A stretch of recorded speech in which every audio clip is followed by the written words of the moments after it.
20వ తేదీ జూలై నెల 2025వ సంవత్సరం. ఈరోజు దేవుని వాగ్దానము.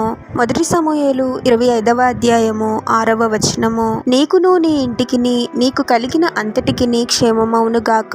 సహోదరి సహోదరులారా, క్షేమాభివృద్ధిని కలుగజేసే దేవుడు మన ప్రభువు. క్షేమంగా ఉండడం అంటే అన్ని కీడుల నుండి తప్పింపబడి సజీవముగా ఉండడం, అలాగే మనము కలిగి ఉన్నదంతయు నష్టము కలిగి నాశనము కాకుండా కాపాడబడటం, మన ఆత్మ నశించిపోకుండా నిత్య నరకాగ్ని నుండి తప్పించబడి పరలోక జీవితం కోసము కాపాడబడటం. ప్రభువుని దేవుడిగా కలిగిన మనము ఎంతో ధన్యులము. అన్ని రకముల నష్టము నుండి, తెగులు నుండి మనలను, మన ఆత్మను, మనకు కలిగిన అంతటిని ప్రభువు కాపాడుతాడు.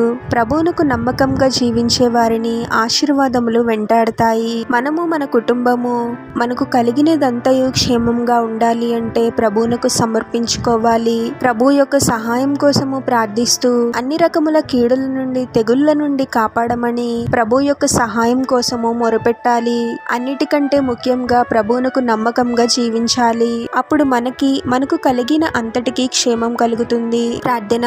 పరిశుద్ధుడవకు ప్రభువా, మీ పరిశుద్ధమైన పాదాలకు వేలాది వందనాలు, స్తుతులు, స్తోత్రాలు చెల్లించుకుంటున్నాము తండ్రి. మరొక నూతన దినంలోనికి మమ్మల్ని క్షేమంగా ప్రవేశింపచేసిన దేవా, మీకే స్తోత్రం ప్రభువా. లోకంలో ఎన్నో కీడులు జరుగుతూ ఉన్నాయి తండ్రి. ఈ రోజు మేము సజీవంగా ఉన్నాము అంటే అది కేవలం మీ కృపయే ప్రభువా. మాకు తెలియకుండానే ఎన్నో కీడుల నుండి మమ్మల్ని కాపాడి మమ్మల్ని జీవంతో ఉంచారు తండ్రి. ప్రతిదినము, ప్రతి క్షణము మీరే మాకు తోడుగా ఉండి అన్ని కీడుల నుండి కాపాడండి తండ్రి.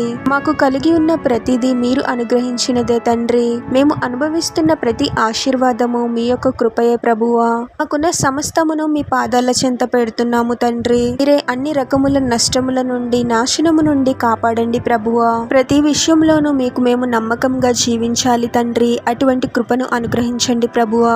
మాకు కానీ, మాకు కలిగిన దేనికి కానీ, మా ఆత్మకు కానీ ఎటువంటి కీడు జరగకుండా మీ కృపలో క్షేమంగా ఉండడానికి మాకు సహాయం చేయమని ఈ ప్రార్థనలో ఏకీభవిస్తున్న ప్రతి ఒక్కరిని పేరు పేరున దీవించి ఆశీర్వదించి అభిషేకించమని, వారు చేసే ప్రతి పనిలో మీరే వారికి తోడుగా ఉండి వారిని అన్ని కీడుల నుండి, అపాయాల నుండి మీరే వారిని రక్షించమని ఈ మా మనవులన్నీ యేసుక్రీస్తు వారి పరిశుద్ధ నామంలో అడిగి వేడుకొనిచున్నాము తండ్రి. ఆమెన్.